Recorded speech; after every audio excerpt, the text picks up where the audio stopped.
in their 50s, where there's a rule of 75 or 80, which is certain age plus X years of service.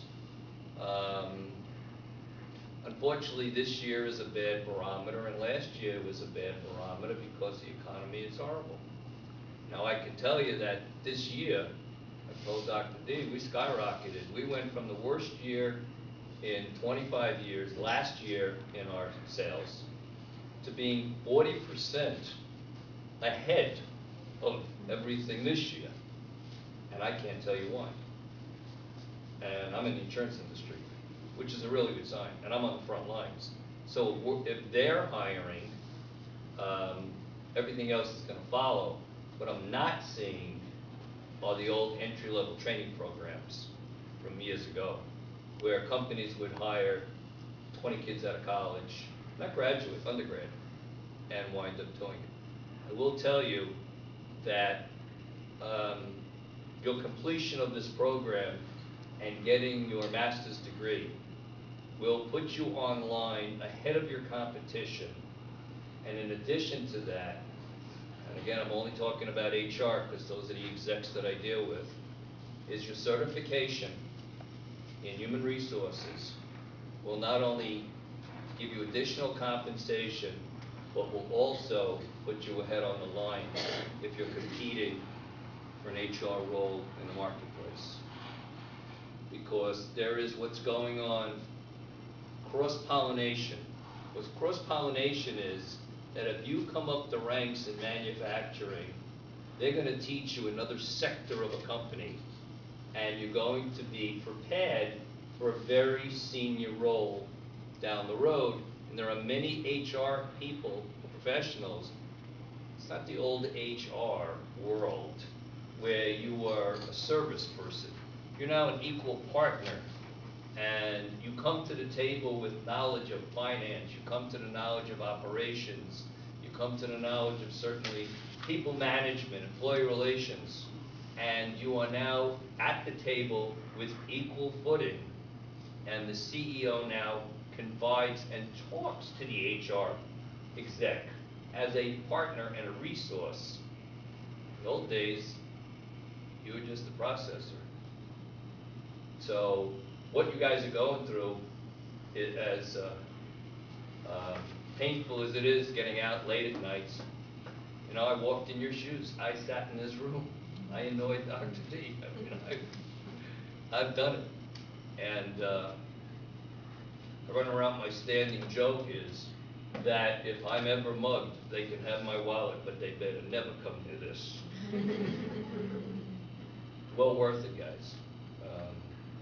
This was my very first course when I started, and I went back to college very late, like the rest of you. All right, maybe you, but I went later. Any other questions that I can try to answer for you? Could you just comment on one other thing? I think the other night you spoke something about the ego factor and how that plays into the negotiation. Sure. Can I answer? Can I answer? You have your hand up? Yeah. Go ahead. Well, I have another question. Okay, I'll answer. Dr. Dees too. You're talking about having skills and experience and education and then go for a job and ask for do the negotiation. So, well, I have the education, but it's not in. I just started in human resources, and if I want to get a job in human resources in any places, I don't really have the skills. I don't really have that much education about HR, so I cannot negotiate at all, right? You can negotiate for anything. If you're getting a job offer, they have identified the fact that you have the skills they want to get your job offer. Whatever you have on your resume and however you interviewed and whatever people skills you have, you know, there's a term, it's called human capital. You know what human capital is, guys? Mm-hmm. What's human capital? I forgot. I'm out of here a year and a half. Correct. He said KSA. I thought he was going to say like kiss my son. Knowledge, skills, and abilities that an applicant which has economic value. Correct. That's why they're giving you a job offer. So you have the right to negotiate, because if they've given you the job offer, and they say they want to offer you $35,000, and you've done a survey and said, well, you know what? People with graduate degrees in HR are getting $38,000. I believe that we could meet somewhere in the middle as a starting salary. It's all about knowledge, guys. You have a second question? Yeah, there's a problem as Dr. D said, there's a problem in the workforce about egos that gets me crazy. People think that they are the only person out there that's going to be hired. And there are benchmarks that people have to make. I will never forget this deal we put together for someone about 2 years ago. And the salary came at $98,700. I know it sounds a little bizarre. And he turned the job down. Guess why? Boy, called ego problems. And the other ego problem that's going on is titles.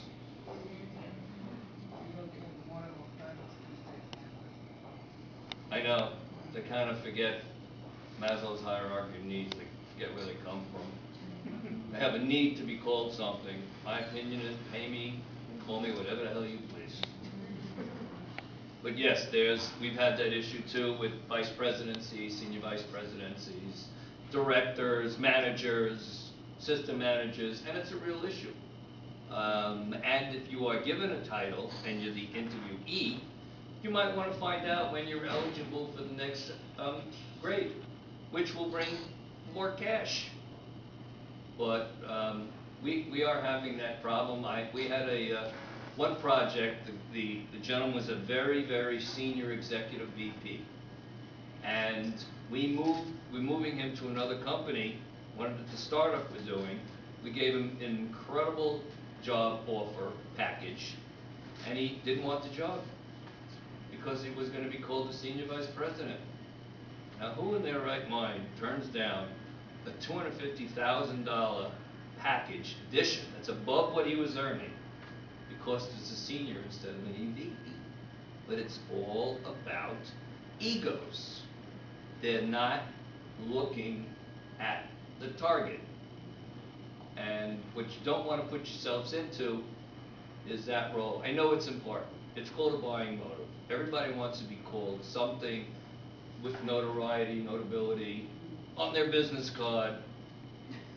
I walked around years with nothing on my business card. Some people figured out, Todd Mitchell Associates, Todd. Do you own a company? No. Yes, I do. We've been in business 30 years. I have 4 offices. We're strictly in the insurance industry.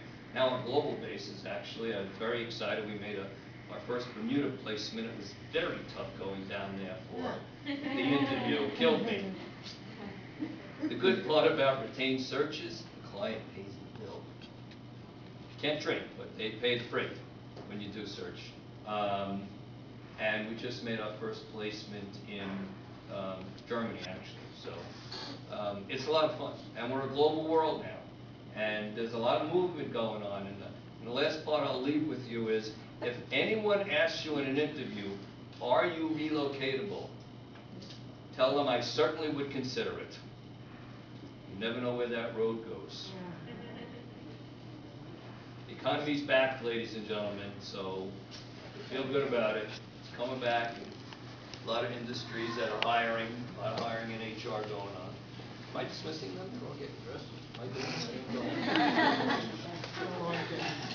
Yeah, let's join me in thanking Todd Fabricant for joining us. I brought some business cards. I'm not going to find people jobs, but I will get in coaching.